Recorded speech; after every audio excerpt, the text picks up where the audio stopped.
Alright, I'm going to talk about the attack in the CO in this part. This is going to be the exciting conclusion of the story. Although, there probably will be an epilogue from the present moment in which I just ramble and rant nonsensically, per usual. Alright, so, I'm there, Trinity College, summer, 2013. 5:30-ish, perhaps, in the morning. Forget the exact date. I mean, I can look up the court papers I got. So again, I'm there at the end of not just a summer, not just a year, but like a lifetime of just bad decisions. And that morning was in micro, you know, that spiral, that carnival, that merry-go-round that they talk about within addiction circles and substance abusers, that rock bottom, if you will. People's elbow. If you smell what I'm cooking.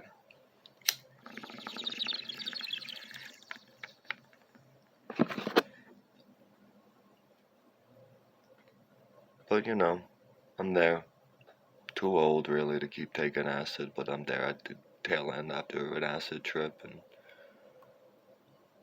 I didn't do cocaine that day, but again, I'd been doing, I was drunk. I was drinking fucking every day. My brain was I was pushing it to the limit. I was smoking a lot of weed too, just like way more weed than you fucking do. You think I'm smoking a lot of weed now? No, this is moderate compared to how I used to be.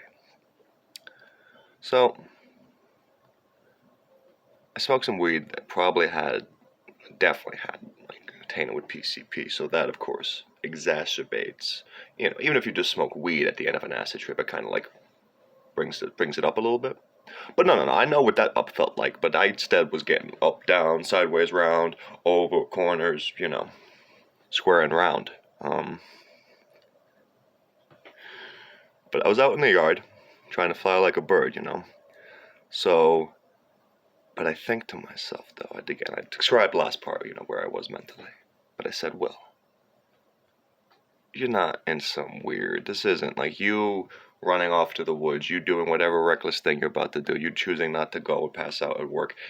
This isn't gonna redeem you or end some fucking cycle, you fucking psychopath. You're just fucking on drugs, man. You need to fucking go to AA and NA tomorrow.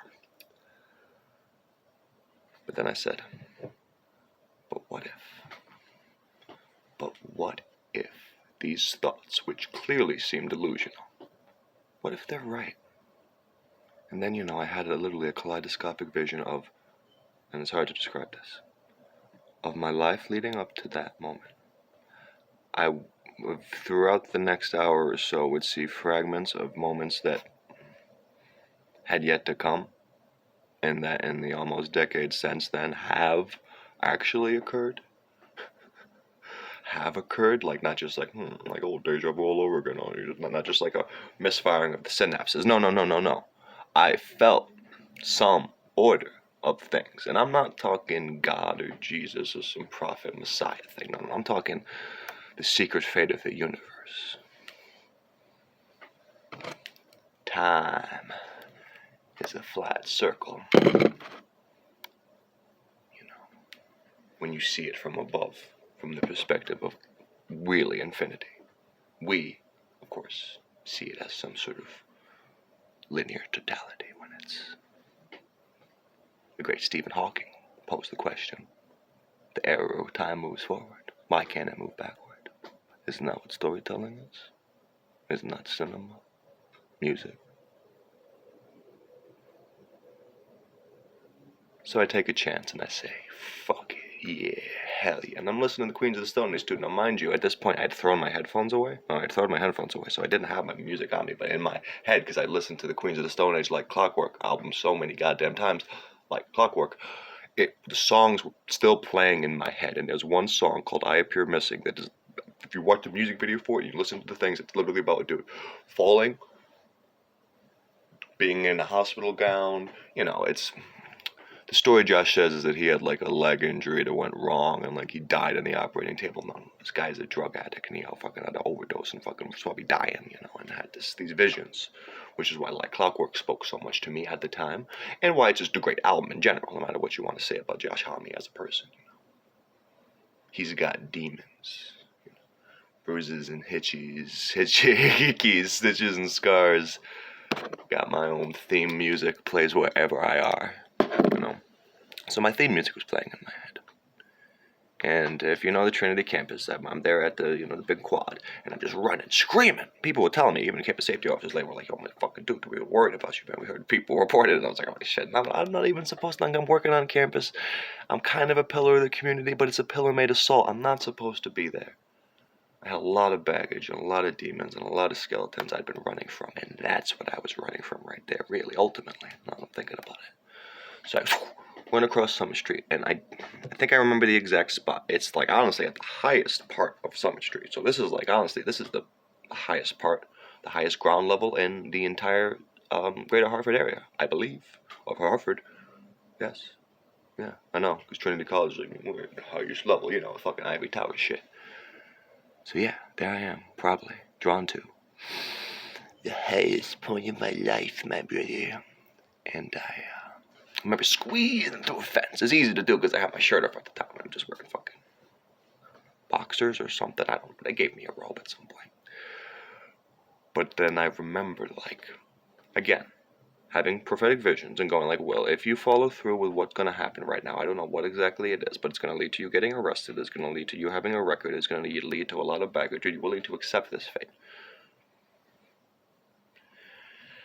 Then I don't exactly know how I responded to that internal question, but I do remember flipping and falling.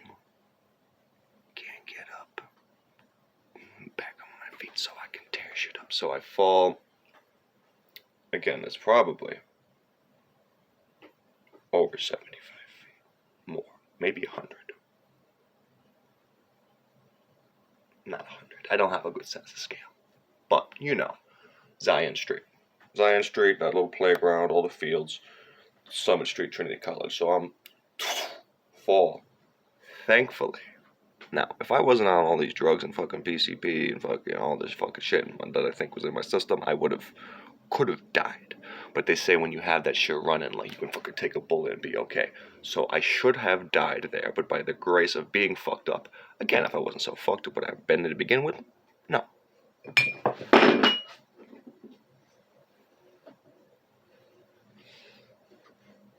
didn't break. So anyhow, did it even have any water in it? Oh, it didn't even spill.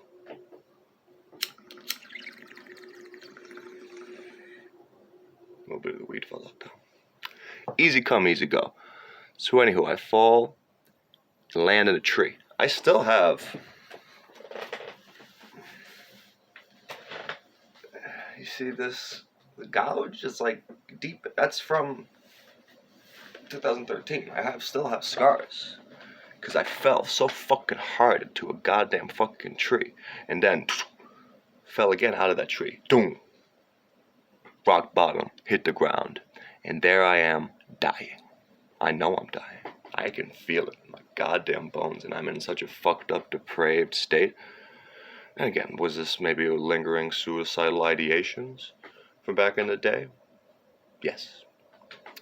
I start clawing at my wrist, you see. I'm there and I'm just clawing at my wrist, just going just fucking rip your fucking veins out right now and end this shit here and now. Holy fucking shit, how far you fallen.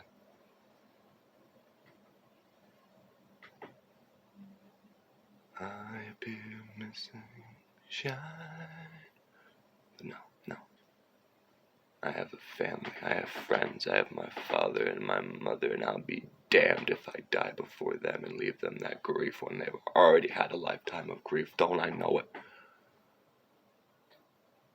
So I get the fuck up. And it's the liminal state now, mind you. So now it's getting closer to 6, so the sun's starting to rise, so it's getting kind of blue, but I can't see, and I'm just hoping to find a house to help someone call me an ambulance. Because I am bleeding. I'm and not just gouged, but Like, I don't know what's going on, if I got internal organ injuries, like, what's going on with my brain, what the fuck happened, like, it could have been the fucking end, but I'm like, I'm gonna fucking live. So I'm there. Crossing Zion Street, I swear I almost got hit by a car. I don't remember, but I just remember I could barely fucking even see, man. I must have had a concussion as well. That's how hard I fucking fell. But then I began to come back into it. But again, coming into and out of it because of the fucking, this fever dream, this fucking dusted nonsense, just hallucinogenic fucking nightmare. But one house I approach, serendipitously right as the man leaves, corrections officer on his way to work. So, ready to crack some skulls already. And it's funny because at that time I was, hippie, anti-authoritarian, but not nearly as anti-police, anti-establishment. It was actually getting roped into the system and really seeing how it was on the inside that got me to be really objectively, fuck the police. But it's funny how, like, I literally was innately drawn to a confrontation with a member of the system. By fate, by the dumbest of luck. And so, he clearly probably assumes, oh, this is trouble. There's a fucking dude looking like a goddamn zombie with no fucking shirt on, fucking bleeding, fucking foaming at the mouth. And what do I say to him? I am Jesus fucking Christ! He's like, excuse me? I'm like, what are you gonna fucking do? Shoot me? I am Jesus fucking Christ. And I think I start screaming racial epithets as well. This is a white dude, okay? I start screaming racial epithets. And then I go at him, and then we're in a tussle. We're in a fight. I'm in a fight with the CO. All right. Did he have a gun on him at the time? Probably.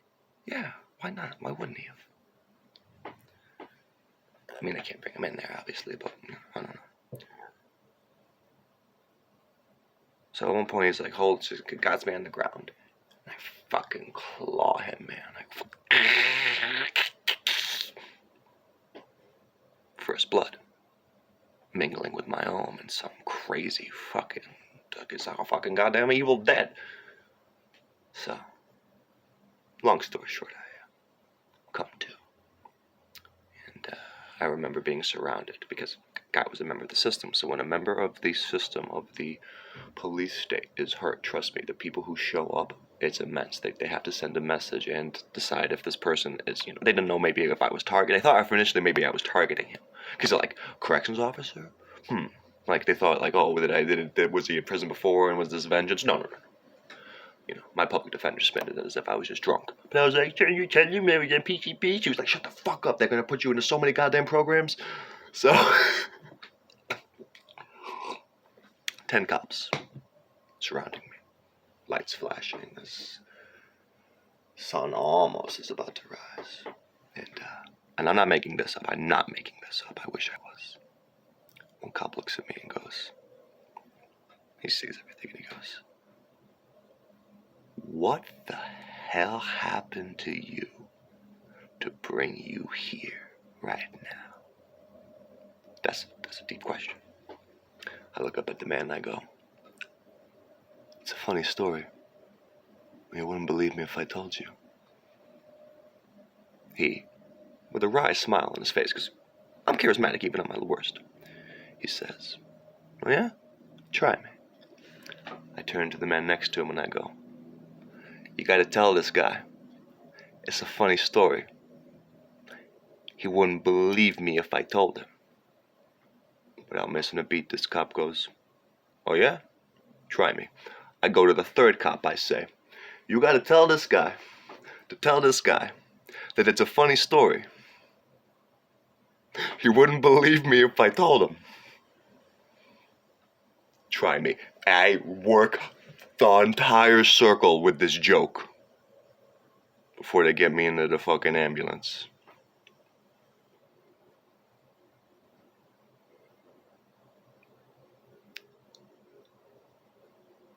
It is a funny story. You wouldn't believe me if I told you.